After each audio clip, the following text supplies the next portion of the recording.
నమస్తే మ్యామ్. నమస్తే. మేడం, ఈ మధ్య కాలంలో చాలా మంది యువతలు అండ్ మైనర్ పిల్లలు కూడా డ్రగ్స్కి అలవాటైపోతున్నారు. ఇప్పుడు కొత్తగా ఈరోజు చూస్తుంటే హుక్కా అని చెప్పి ఇలాంటివి వాడకాలు ఎక్కువైపోతున్నాయి. పబ్బులు కూడా పర్మిషన్స్ ఇస్తున్నాయని అంటున్నారు. సో రాత్రి 12 గంటల తర్వాత కూడా ఇంకా అది కొనసాగుతూనే ఉండి ఇంకా కొనసాగుతుందంటే ఇంకా మైనర్ పిల్లలు కూడా వెళ్ళే ఛాన్సెస్ ఉంటాయి కదా మేడం. సో ఎర్లీ మార్నింగ్ 3 వరకు కూడా ఛాన్సెస్ ఉన్నాయి. సో ఇలాంటివన్నీ ఎక్కువైపోతున్నాయి. సో ఎక్కడ పడితే అక్కడ బార్స్ ఓపెన్ చేసేస్తున్నారు, పబ్బులు ఓపెన్ అయిపోతున్నాయి. సో చాలా మంది యువతలు అయితే ఈ డ్రగ్స్ కన్నది అలవాటు పడిపోతున్నారు వాళ్ళు. అట్ ద సేమ్ టైం వాళ్ళతో పాటు సో మేజరే కాకుండా మైనర్ వాళ్ళు కూడా పాల్గొనే ఛాన్సెస్ ఉన్నాయి, పోతున్నారు కూడా చాలా మంది. సో ఇలా అయితే చెప్పుకుంటున్నారు బయట కూడా ఇన్ఫర్మేషన్. న్యూస్ పేపర్స్ లో కూడా ఇవాళ చూసుకుంటే ఇట్లాగే వస్తుంది. సో వీటిని లీగల్ గా ఎలా అరికట్టొచ్చు అంటారు? డెఫినెట్. ఇప్పుడు ఏంటంటే ఇప్పుడు డ్రగ్స్ మీద చాలా మటుకు ప్రభుత్వము చాలా కార్యక్రమాలు నిర్వహిస్తున్నారు. ఇట్ ఈజ్ ఓన్లీ అంటే ఒక impact on the children society మీద పడుతుంది దీని ఇంపాక్ట్.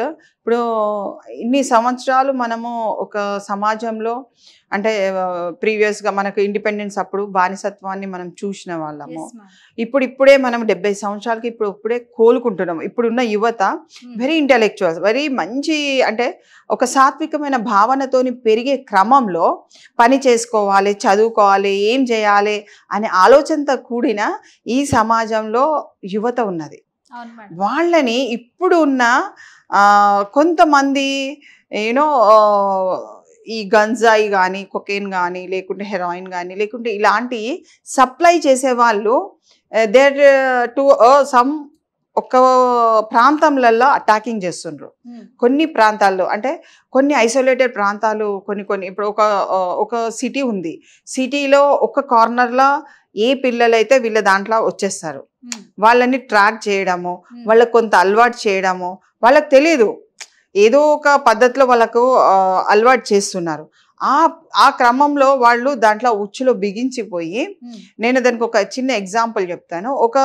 తెలిసిన ఒక అతనికి ఒక కొడుకు, ఆయన మామూలుగా చదువుకోవడానికి వస్తున్నాడు. ఫ్రెండ్స్ అందరు కూడా కలిసి ఒక దగ్గర కూర్చున్నారు. ఒకరోజు కూర్చుంటే అతనికి తెలియకుండా గంజాయి ఇచ్చిండ్రు. ఆయన గంజాయి అనే కాదు వేరే వాటికి కూడా కొంచెం అలవాటు పడి, అది తెలిసిన తర్వాత పేరెంట్స్ ఒక రీహాబిలిటేట్ చేయడానికి ఒక ప్రయత్నం చేసిండ్రు, మానిపించేసిండ్రు.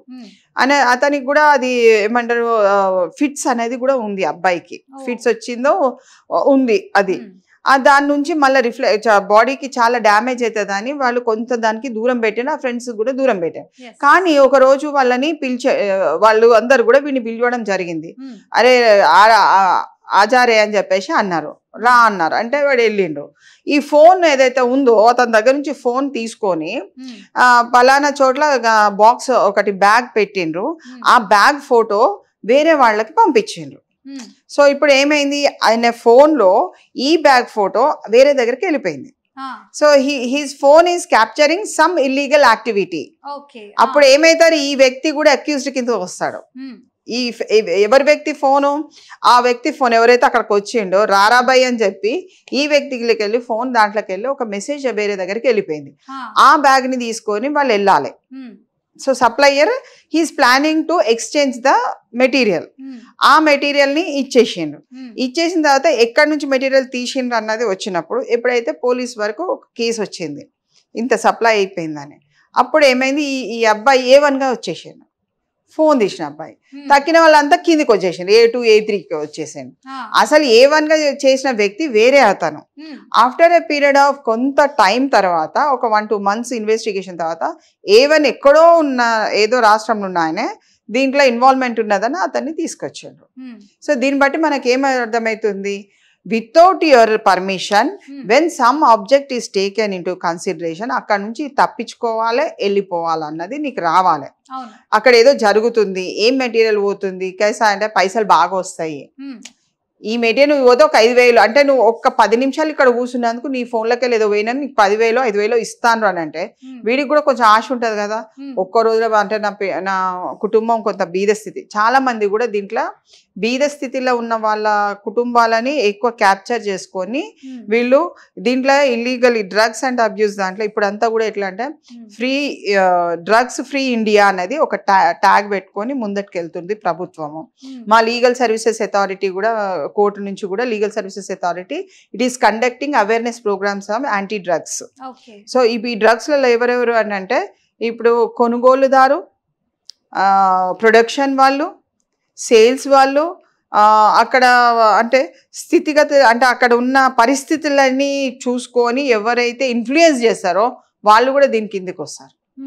సో వీళ్ళందరికీ ఎట్లుంటుంది అని అంటే తీసుకున్న వాళ్ళకి హ్యావ్ అ పనిష్మెంట్, దానికి ఇంకా అమ్మే వాళ్ళకి కూడా పనిష్మెంట్ ఉంటుంది. చాలా మటుకు ఏంటంటే మీకు 10,000 జుర్మానా కూడా ఉంటుంది దీంట్లో. పనిష్మెంట్ కూడా చెప్తున్నాను నేను, ఎందుకంటే for every youth should understand whether you have to go to jail or you should be in the society. మీరు సమాజంలో బ్రతకాలి అని అనుకున్న వాళ్ళు డెఫినెట్గా వాళ్ళు పనిష్మెంట్ గురించి తెలుసుకోవాలి. డ్రగ్స్ 10,000 కట్టేస్తాం కదా, ఏముందిలే బయటికి వచ్చేస్తాం అనే థాట్ తో కూడా కొంతమంది ఉన్నారు మేడం. 10,000 ఒక్కసారి చూస్తారండి, హ్యాబిచువల్ అఫెండర్స్ కి అంత ఛాన్స్ ఉండదు, పనిష్మెంట్స్ ఎక్కువ ఉంటాయి. హ్యాబిచువల్ అఫెండర్స్ కి చాలా ఉంటది. ఇప్పుడు 10 సంవత్సరాల జైలు శిక్ష కూడా ఉన్నది. మరి దాని గురించి కూడా ఆలోచించాలి. ఒకసారి పోతే ఏమైతే అన్న వాళ్ళు ఇప్పుడు చదువు సంధ్య లేదు, బేకార్గా తిరుగుతున్న వాళ్ళని ఎక్కువ మందిని ఎన్కాష్మెంట్ చేసుకుంటారు. మరి ఎందుకంటే వానికి ఏం పని లేదు కాబట్టి ఇప్పుడు ఒక 10 మంది ఎక్కడైతే బాయ్స్ మంచిగా చదువుకున్న వాళ్ళు ఉన్నారో స్ట్రెస్తో ఉంటారు, ఏం చేయాలబ్బా అనుకున్న వాళ్ళకి మెల్లగా ఇది సిగరెటో చిన్న సిగరెటో అట్లా అలవాటు చేసి వాళ్ళకు ఇది చేస్తారు. సో అక్కడ వాళ్ళు తప్పించుకునే వ్యవహారంలోనే ఉండాలి. ఇప్పుడే వస్తా భయ్యా, లేకుంటే ఇక్కడ వస్తాను చూస్తాను అన్నట్టు. మేడం కొంతమంది అసలు డ్రగ్స్ తీసుకోకపోయినా సడన్ గా ఇక్కడికి వచ్చి చూస్తూ ఉండి ఇప్పుడే వస్తానని చెప్పి వస్తూ ఉంటారు. అలాంటి వాళ్ళ అమాయకులు కూడా బలైపోతూ ఉంటారు, చాలా బలైపోతారు. అలాంటి వాళ్ళు ఎలా బయటపడగలుగుతారు? బయటపడతారంటే ఎవిడెన్స్ ని అడ్వకేట్ త్రూలా కేసు కొట్లాడతారు కాబట్టి ఎవిడెన్స్ ని గ్యాదర్ చేసుకొని ఇప్పుడు మీకు 10 సంవత్సరాలు శిక్ష ఉన్నది, 20 సంవత్సరాలకు కూడా శిక్ష పడచ్చు. అది నేరం అసలు. ఆ డ్రగ్స్ అన్నది ఇప్పుడు పూర్ ఫ్యామిలీస్ ఉంటారు, ఇప్పుడు కొంతమంది చెత్త ఎరుకోవడం ఇలాంటివి చేస్తూ ఉంటారు, అసలు ఏం తెలియదు వాళ్ళకి. సో అలాంటి వాళ్ళు కూడా కేసెస్ లో కొంతమంది ఇరుక్కుంటూ ఉంటారు కదా. డెఫినెట్ గా అలాంటప్పుడు వాళ్ళకి ఎలా సహాయం చేస్తారు? The narcotic and psychotropic substances act అని ఉంది. ఇది 1985లో కానీ దాని తర్వాత కూడా అనేకమైన మార్పులు రావడం జరిగింది. దీని ప్రకారమే మనకి ఇప్పుడు ఏది కూడా డైరెక్టర్ ఆఫ్ డ్రగ్స్ డిపార్ట్మెంట్స్ కానీ లేకుంటే మున్సిపల్ దగ్గర నుంచి కూడా వాళ్ళ దగ్గర నుంచి కూడా ఒక టీమ్స్ ఉన్నవి, లీగల్ సర్వీసెస్ అథారిటీ దగ్గర నుంచి కమిటీస్ ఉన్నవి, ఇక్కడ ఎన్జిఓస్ ఉన్నవి, అన్నీ కూడా వాలంటీర్స్ ఉన్నారు. అందరు కూడా దీని మీద ఒక వర్కౌట్ చేస్తున్నారు. ఇప్పుడు దీన్ని ఏంటంటే ప్రజలలో ఎక్కువ శాతము పబ్లిసిటీ అవేర్నెస్ తీసుకొస్తూ ముఖ్యంగా యూత్ను మైనర్ ఇది మనకు సంబంధించింది. ఒకవేళ మనం తెలంగాణ సైడ్ చూసుకుంటే ఈవెన్ వరంగల్లో కూడా మెయిన్ సెంటర్స్లలో హన్మకొండ కానీ కొన్ని ఏరియాస్లలో డ్రగ్స్ ప్రభావం కూడా చాలా మటుకు జరిగింది. ఇంకోటి మీకు చిన్న ఇది స్ప్రే చేస్తారు కదా, చిన్న బాటిల్స్ లాగా ఉంటాయి చిన్నగా, ఆ స్ప్రే బాటిల్స్ కూడా ఇప్పుడు అవైలబిలిటీలో ఉన్నాయి మాల్స్లల్లా. కొన్ని మాల్స్లల్లా ఇప్పుడు అన్ని కూడా వెతుకుతున్నారు, దే ఆర్ అనే సర్చ్ చేస్తున్నారు. సో పిల్లలు ఏంటంటే ఏదో అనుకొని కొనేసి స్కూల్స్ని ఇన్ఫ్లుయెన్స్ కూడా చాలా మంది అవుతున్నారు. సో స్కూల్స్ కూడా మేము టార్గెట్ చేసుకుంటూ కొంత అవేర్నెస్ చేయడం జరుగుతుంది ఈ యాంటీ డ్రగ్స్ మీద. సో ఇప్పుడు ఏంటంటే it's not about the penalties, it's about the life. అయితే ఇంకొక చిన్న ఇన్సిడెంట్ ఉదాహరణ ఇచ్చి నేను మీకు క్లోజ్ చేస్తాను. అంటే కాన్సిక్వెన్సెస్ ఆఫ్ డ్రగ్స్ ఏ విధంగా ఎఫెక్ట్ అవుతుంది అన్నది మనం ఆలోచించాలి. ఇప్పుడు పండిత పుత్ర పరమసుంట అని మనం ఎందుకు అంటాము? బాగా ఇంటెలెక్చువల్గా ఉన్న వ్యక్తి కొడుకు ఇలా తయారైతే ఏంటి? అయితే ఒక స్కూల్లో ఒక యజమాని వల్ల ఒక బాబు, ఆయన ఎంతో స్పోర్ట్స్లో కానీ చదువులో చాలా పర్ఫెక్ట్గా ఉన్న వ్యక్తి, సడన్గా హీ వాజ్ హ్యాబిచువేటెడ్ ఫర్ ఈ డ్రగ్స్కి. ఇంట్లో కొట్టడం, తిట్టడము, తల్లిని కొట్టడము, తండ్రిని కొట్టడము, పిల్లల్ని. అసలు మనము ఒక 20 మెట్లు ఎన్ని నిమిషాలలో ఎక్కుతామో అతను ఒక సూపర్ ఫాస్ట్లో ఎక్కేస్తాడు.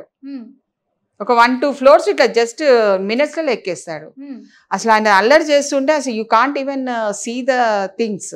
అన్ని ఇంట్లో ఎత్తేయడము, అంత అసలు పేషెన్సీ కానీ లేకుంటే నిన్ను చూడడం కానీ ఏముండదు. ఇంకొక దగ్గరనైతే ఒక స్లమ్ ఏరియా అక్కడైతే నాన్ చాకుస్ ఇట్లా దొరుకుతాయి కొంచెం ఓల్డ్ సిటీ టైప్లో. ఇట్లా కొన్ని చాకుస్ ఇట్లా కొడితే ఇట్లా వచ్చేస్తుంది అన్నాడు, మొత్తం చచ్చిపోతారు, ఇంకా ఏముండదు. వాడికి నా ముందు ఒక మనిషి నిలబడ్డాడు, నేను గౌరవించాలి అలాంటి థాట్స్ ఏముండవు. అతను ఒక అస్సలు ఏముండదు, అస్సలు ఏముండదు. ఇప్పుడు అన్ని అన్కాన్షియస్, అసలు కాన్షియస్నెస్ అన్నది ఎక్కువ ఉండదు. జస్ట్ వాడి పని కావాలి, నువ్వు నా మాట వింటావా లేదా అంతే. అండ్ అక్కడ గలాట జరుగుతుంటే ఒక్క ఆయనే వెళ్ళి ఆపుతున్నాడు, అతను ఇంకొక అతన్ని కొట్టొద్దని. ఆ అమ్మాయికుడు కొట్టొద్దు బాబు అని అంటే వాడిని ఇలా కోస్తే మొత్తం ఇదంతా ఊడిపోయింది, ఇవంతా పోయింది. సో మళ్ళీ హాస్పిటల్కి కేసు అవన్నీ ఆల్రెడీ బుక్ అయిపోయింది, ఎఫ్ఐఆర్ అవన్నీ అయినాయి. అయితే పోలీసు వాళ్ళని కూడా కొట్టడానికి వస్తున్నాడు అతను. ఏంది చంపేస్తాను నేను అని అంటే, ఇప్పుడు ఆ రోజు పట్టుకోవాలన్నా వద్దా? పోలీసు వాళ్ళు కూడా దారినే వాడిని చంపొద్దు, పట్టుకొని లోపటేయాలి, కోర్టుకు తీసుకెళ్ళాలి, సరెండర్ చేయాలి, ఇవన్నీ ఉంటాయి ప్రొసీజర్స్. నువ్వు వెళ్ళు బాబు, మళ్ళీ మేము రేపు వచ్చి కలుద్దాంతి అని చెప్పేసి అతనికి నచ్చజెప్పి మళ్ళీ కొన్ని రోజులకి అతన్ని అరెస్ట్ చేసి చూపించడం జరిగింది. ఇప్పటికి కూడా అతనిలో ఆ భావాలు, చంపేయాలన్న భావాలు ఎక్కువ డెవలప్మెంట్ అయింది. వీ డోంట్ నో ఎంత కాన్సిక్వెన్సెస్ అంటే, కొంచెం డ్రగ్ తీసుకుంటే, ఇంకా కొన్ని అయితే అసలు జస్ట్ అంటే ఒక చేయితో ఇలా అంటే చాలు నీకు డ్రగ్స్ వచ్చి. ఇంకొకటి, డ్రగ్స్ తీసుకున్న వాళ్ళది ఎప్పటికి కూడా సెంట్రల్ గవర్నమెంట్ లెవెల్లో టెస్టింగ్ జరుగుతుంది. నువ్వు ఎక్కడైనా కానీ లోకల్లా నీకు డ్రగ్స్ ఉందా లేదా. దీంట్లో ఒకటి ఇంకో విషయం ఏంటంటే, ఒక ఫ్యామిలీలో హస్బెండ్కి డ్రగ్స్ తీసుకుంటుందని ఒక నేరాన్ని భార్య మోపింది. దానికి వాళ్ళు నా కొడుకుకి డ్రగ్స్ లేదు, he's a very good person అని, గుడ్ సిటిజన్ అని ప్రూవ్ చేసుకోవడానికి డ్రగ్ టెస్టింగ్ ఇస్తే అది బాంబేలో వెళ్ళి అక్కడ ఉన్న సెంట్రల్ గవర్నమెంట్ది డ్రగ్స్ అంటే ఎగ్జామినేషన్స్ కానీ అవన్నీ రిపోర్ట్స్ అక్కడికి వెళ్ళిపోతాయి. ఆల్ ఓవర్ ఇండియా ఎక్కడున్నా కానీ మీకు సెంట్రల్ గవర్నమెంట్కి వెళ్ళిపోతాయి. You will get the phone, why మీరు ఎందుకు డ్రగ్స్ టెస్టింగ్ చేస్తున్నారు, ఎవరు ప్రోద్బలం ఉందా, మీరు తీసుకున్నారా, అలవాటు అయిందా అని అంటే, లేదు మా భార్య ఇట్లా కేసు పెట్టింది కాబట్టి నేను ప్రూవ్ చేసుకోవడానికి ఇది తీసుకుంటున్నా, ఆయనకు డ్రగ్స్ లేదు అని వచ్చింది ఆ రిపోర్ట్. అంటే అంత దూరం అంటే భర్త కూడా ప్రూవ్ చేసుకునే పొజిషన్, తీసుకోకుండా కానీ నేరాన్ని మోపడం జరుగుతుంది. కొన్నిసార్లు వాళ్ళు డైవర్స్ కూడా అయిపోయింది. సో యూ కాంట్ డ్రగ్స్ అనే విషయము అట్టే అంటే అట్లనే you should not blame it. అది కరెక్ట్ గా ఉంటే నువ్వు బ్లేమ్ చేయాలా, లేకుంటే గవర్నమెంట్ కి రిపోర్ట్ చేయాలి. ఇఫ్ ఎనీథింగ్ ఎక్కడైనా సరే. మీరు చెప్పినట్టు ఈ భర్త ఎవరైతే ఉన్నారో, అమ్మాయి వాళ్ళ హస్బెండ్ ఎవరైతే ఉన్నారో ఇప్పుడు డ్రగ్స్ తీసుకోలేదు అని చెప్పి తేలిపోయింది అంటారు. మరి ఇలాంటి నిందలాగా మోపినందుకు ఈమె కూడా ఏమైనా శిక్ష ఉంటుందా? శిక్ష ఉంటది, కానీ ఇంకా డైవర్స్ తీసుకున్నప్పుడు శిక్ష ఏముంటది? యూ డోంట్ వాంట్ ఫ్యామిలీ ఇష్యూస్లల్లా it is a traumatic condition. ఫిజికల్గా చాలా మెంటల్ ట్రామాస్ ఎక్కువ ఉంటాయి. So in family issues it is unexcusable లాగా తీసుకుంటాం మనం. ఎందుకంటే ఉభయులు ఇద్దరు కలిసి డైవర్స్ తీసుకున్నప్పుడు అన్ని విషయాలపైన ఎంఓయూలో రాసుకొని, నీ జాగాలు నువ్వు ఉండాలి, నా జాగాలు నేను ఉంటాను. ఇప్పుడు పనిష్మెంట్ ఇవ్వాలంటే మరి ఈడి తిరగాలి కదా, ఇతని తిరగాలి, ఆమె తిరగాలి, మళ్ళీ అదొక పెద్ద సీనారీ, అది పెద్ద సీన్ క్రియేట్ అవుతుంది. అంటే రిలాక్సేషన్, నీకు లోక్ అదాలత్ కానీ లేకుంటే సుప్రీంకోర్టు కానీ గైడ్ లైన్స్ ఏమి ఇస్తున్నది, భార్యాభర్తల విషయాన్ని పరిష్కరించుకోండి అని చెప్తున్నారు. సో ఉభయులు ఇద్దరు వచ్చేది ఉంటే అట్ విల్ బి ఇది. లేదు అది కంటెస్టింగ్ కేసు అయితే it will be an effect for her, damaging. ఆమె అతన్ని లైవ్గా డ్యామేజ్ చేసింది కాబట్టి ఆమె మీద కేసు అవుతుంది. డ్యామేజ్ సూట్ వేసుకో, రెప్యుటేషన్ డ్యామేజ్ అయిపోతుంది కదా మొత్తము, అట్లా అన్నట్టు. ఎవరైనా సరే ఈ సమాజంలో బ్రతికే వాళ్ళు ఎవరైనా సరే, సిటిజన్స్ అన్న వాళ్ళు, మీకు ఎక్కడైనా డ్రగ్స్ అక్కడ అవుతుంది, లేకుంటే అక్కడ మాఫియా జరుగుతుంది, లేకుంటే ఎక్కడ, you be the soldiers of this country to protect it. సోల్జర్స్గా ఉండండి. కేవలం ఈ ఇష్యూలు, వేరే ఇష్యూలో నేను ఎక్కువ ఇవి దొంగతనాలు ఎక్కడైనా జరిగిన పోలీసు వాళ్ళు పట్టుకోవడం చేయడం అలా జరుగుతాయి, కానీ డ్రగ్స్ని పోలీసు వాళ్ళు ఎక్కువ పట్టుకోలేరు. ఎంత ఛేదించినా కానీ అది లోపల చాలా పెద్ద హంగామా, అంటే పెద్ద డాన్లు, దానికి పెద్దగా ఉంటుంది. సో యూ కాంట్, అంటే నీ పేరు రావద్దు, నువ్వు బద్నాం అయిపోతావు, లేకుంటే నిన్ను ఏదో చేస్తారన్నప్పుడు you be the soldiers. 100 dial చేయండి. చేసి మీరు ఇట్లా ఇక్కడ పలానా దగ్గర ఇది సప్లై అవుతుంది, మీరు యాక్షన్ తీసుకోండి సార్ అని చెప్పేసి వదిలిపెట్టేసేయండి. వాళ్ళు చూసుకుంటారు. దాంట్లో మనము ఎప్పుడు కూడా మనము అంటే నిర్మానుష్యమైన ప్రాంతాలలో జస్ట్ అబ్జర్వేషన్ చేసి ఇన్ఫర్మేషన్ ఇవ్వండి చాలు. మీ పేరు కానీ మీది ఊరు కానీ ఎవరు కూడా ఎక్కడ కూడా చెప్పారు. అందుకనే డ్రగ్స్ మీద మనం we should be very much careful. మనల్ని మనం మనం మానవత్వంతో ఒక మనిషిని బ్రతికించాలి. ఒక వ్యక్తికి డ్రగ్స్ తీసుకున్న వ్యక్తి సమాజాన్ని మొత్తం చంపేస్తాడు. కాబట్టి ఒక కుటుంబం చచ్చిపోతుంది, సమాజం చచ్చిపోతుంది, వ్యవస్థని మనము అతలాం కుతలం కింద తొక్కేసి పడేస్తాము. కాబట్టి drugs is a very dangerous aspect. అందుకని దానికి మీద పెద్ద చట్టాలు ఉన్నాయి. ఇల్లీగల్ ఆస్పెక్ట్ అన్నప్పుడు చట్ట ప్రకారం ఇట్ ఈస్ అన్ ఇల్లీగల్ అన్నప్పుడు అది చేయడు, చట్ట విరుద్ధమైన యాక్టివిటీ. నువ్వు ఎందుకు చేసే నీ పైసలు సంపాదన కోసము తొందరగా పైసలు కావాలంటే తొందరగా ఇలాంటి కార్యక్రమాల్లో వాళ్ళందరూ కూడా ఇన్వాల్వ్మెంట్ అవుతున్నారు. కాబట్టి దాని నుంచి పిల్లల్ని రక్షించుకోవాల్సిన బాధ్యత కూడా తల్లిదండ్రులకు ఉంది. There are number of rehabilitation centres, but good rehabilitation centres కూడా మీరు ప్రోత్సహించి పిల్లల్ని బాగు చేసుకోవాలనే తపనతో ముందుకు వస్తే that will be an effective part. ఎందుకంటే అయ్యో మేము ఎక్కడ పోతాం, మా దగ్గర డబ్బులు లేవు, మేము చెయ్యలేము అన్న ఎప్పుడైతే మీకు ఆలోచన వస్తుందో అప్పుడు మీకు ఇవన్నీ చాలా భయంకరంగా కనబడుతుంది. డ్రగ్స్ అంటే భయంతో బతకడం కాదు, ధైర్యంతో దాన్ని ఢీ కొట్టి నీ కుటుంబాన్ని కాపాడుకోవాలి. అంతవరకు మనం చెయ్యాలి. ఇప్పుడు government it is taking very good effective steps. ఇప్పుడు దీని మీద కూడా మనకు సెక్యూరిటీ కౌన్సిల్ ఆఫ్ పోలీస్ వాళ్ళు కూడా మంచి ప్రోగ్రామ్స్ చేస్తున్నారు. ప్లస్ మనకు district legal services authority, national legal services authority New Delhi నుంచి కూడా అనేక కార్యక్రమాలు చేయమని సుప్రీంకోర్టు గైడ్ లైన్స్ కూడా ముందు పెట్టి ఒక్కొక్క నెలకు ఈ కార్యక్రమాలు చేయొచ్చు. స్కూల్స్, కాలేజెస్ ప్రతి ఒక్కరు అది చెప్పవలసిందే. యాంటీ ర్యాగింగ్ మీద దీని మీద ఎక్కువ కనుక మనము దృష్టి కేంద్రీకరిస్తే you will protect this country in a wide range. Nice madam, మంచి ఇన్ఫర్మేషన్ చెప్పారు. నిజంగా మేడం చాలా మంది డ్రగ్స్ కేసెస్లో ఇరుక్కొని డ్రగ్స్ని తీసుకుంటూ సో చాలా ఫ్యామిలీస్ కూడా బాధపడుతున్నాయి. కొన్ని కుటుంబాలు వాళ్ళు చనిపోయిన తర్వాత కూడా రోడ్డు ఎక్కుతున్నాయి. సో ఇలాంటి సిచ్యువేషన్ సినారియోస్ అయితే మనం చూస్తున్నాము. సో ఈరోజు న్యూస్లో కూడా హుక్కా ఇలాంటివి తీసుకుంటున్నారని చెప్పి చాలా మంది పేరెంట్స్ బాధపడుతున్నారు. సో అలా పట్టుపడ్డము, సో ఇలాంటివన్నీ వేస్ట్ ఆఫ్ టైం కదా మేడం వాళ్ళకి. సో చూసారు కదండి వ్యూవర్స్. సో మీరు కూడా ఎవరైతే ఉన్నారో సో ఈ మద్యానికి వీటికి దూరంగా ఉండండి, డ్రగ్స్ని దూరం పెట్టండి. సో ఒక పని చేస్తున్నప్పుడు మీ ఫ్యామిలీస్ని కూడా దృష్టిలో పెట్టుకోండి. సో ఇలాంటివన్నీ మనకొద్దు, దూరంగా ఉండడమే మంచిది. సో మేడం కూడా మంచి ఇన్ఫర్మేషన్ అయితే ఇచ్చారు. ఒక సోషల్ యాక్టివిస్ట్గా అండ్ ఒక అడ్వకేట్గా కూడా మనకు మంచి మంచి సందేశాలు కూడా ఇస్తున్నారు. సో మీకు ఇంకా ఏమైనా డౌట్స్ ఉంటే మాత్రం కింద కమెంట్ రూపంలో తెలియజేయండి. దీని గురించి ఇంకొక ఎపిసోడ్లో అయితే కలుద్దాం. అంతవరకు చూస్తున్నానండి బీఆర్కే న్యూస్. సైనింగ్ ఆఫ్ మీ యాంకర్ ఫాతిమా.